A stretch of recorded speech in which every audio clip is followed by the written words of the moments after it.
But what could be the source of George's special screenwriting powers? Well, I'd done extensive reading in mythology and fairy tales, and a good friend of mine, Joe Campbell, is a mythologist who studied mythology and that sort of thing. Who is Joseph Campbell? He was an American academic who, over the course of about the last 50 years, became an expert in what is called comparative mythology. And about 40 years ago, he wrote a book called The Hero with a Thousand Faces, the central theme of which was that all the great myths are essentially one myth, or a monomyth.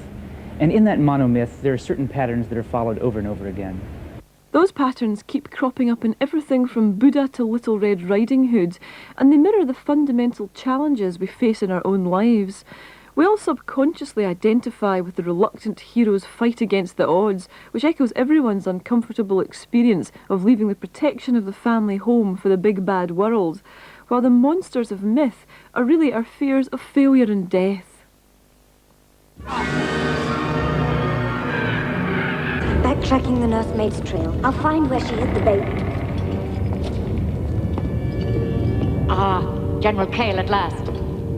My queen, I have destroyed the castle at Galadorn. Well done.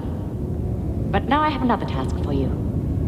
Help my daughter to find that tiny, helpless baby that continues somehow to elude her. The baby of the prophecy, the one that will destroy you. I need that baby alive. I must perform the ritual that will exile the child's spirit into oblivion. Find her.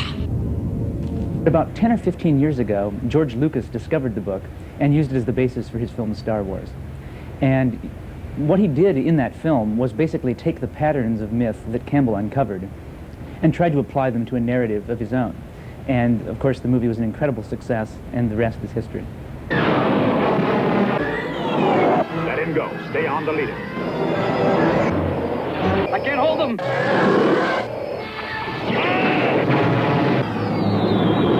Use the Force, Luke. Let go, Luke.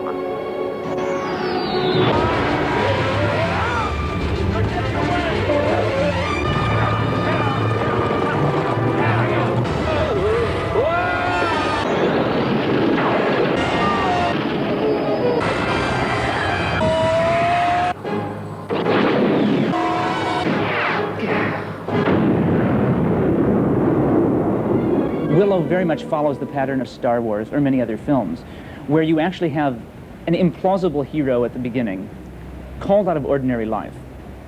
The hero then enters a circumstance where there's a wise figure. Now, when you're out there, listen to your own heart. Moving from that, the hero enters a whole series of adventures designed to test his or her inner metal.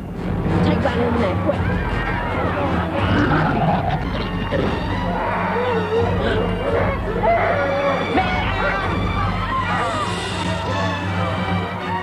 I think the thing that's happened is that the mythic ideas that inspired Lucas in Star Wars had a great pop sensibility when he made them 10 years ago. And what's happened over the last decade is he's grown very, very self-conscious about what it is that he's doing. And in the process of growing self-conscious, he's larded his film with all sorts of mythic ideas. So whereas the great thing about Star Wars was that it seemed like fun, the bad thing about Willow is it seems like it's trying to be a myth. Well, I think one of the criticisms was that there was so much in there. I mean, it starts off back there with Moses and the bulrush basket, and you go through everything from Midsummer's Night Dream, Peter Pan, the Lilliputian legend. Are you doing that purposely, just throwing in every myth you can think of? No, it's not throwing in every myth you can think of. There are motifs that go through myths. You know, Moses and the bulrushes, that wasn't the first time that's been used. I mean, that's a very old idea. And Moses happens to be one of several hundred myths that involve a baby being put into a river. The river usually symbolizes life, and there's a lot of symbolism that go through those things, but it's also its tradition. Find the child. Find the child! We are not afraid of you! You're gonna get us killed!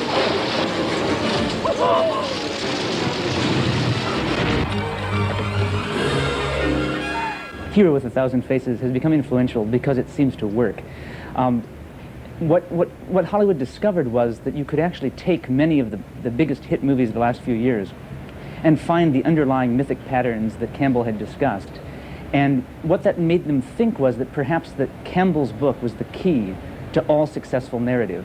That if it worked for Homer, and it worked in the Aeneid, and it worked in Hindu myth, then surely it should also work with the American public. What we're dealing with is basic psychology. But you're dealing with psychology that is so basic that people always connect with it. It's something they need in their lives. And that's why you're sort of reworking the old myths, is because they're basic psychological motifs that are very consistent with the human psyche, and that hasn't changed too much in the last 3,000 or 4,000 years. I think that we can expect lots more Campbell movies in the future. In addition, there's an entire generation of young screenwriters who have now been raised to think you should actually read Joseph Campbell and then write your scripts.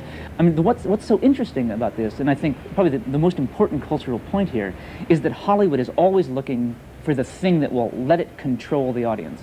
You know, it's a very manipulative kind of filmmaking. And the idea that there could be a collective unconscious out there that you can actually manipulate and tap into and rationally change and make it do what you want is a very attractive idea to Hollywood. And one reason why movies like Willow don't make it is precisely because it's an attempt to rationalize something that is unconscious.